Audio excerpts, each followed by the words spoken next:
سلام خدمت مهندس سرخه بزرگوار جناب مهندس. اینجا باغ یکی از روستاهای شهرستان بوکانه. حدوداً 4 هکتار باغه. امسال قبل سرمای فروردین ما اومدیم کود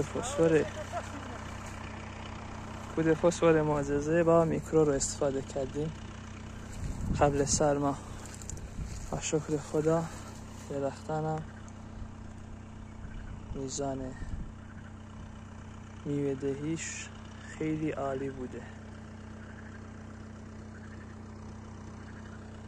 درختان دیگرم مشاهده کنید.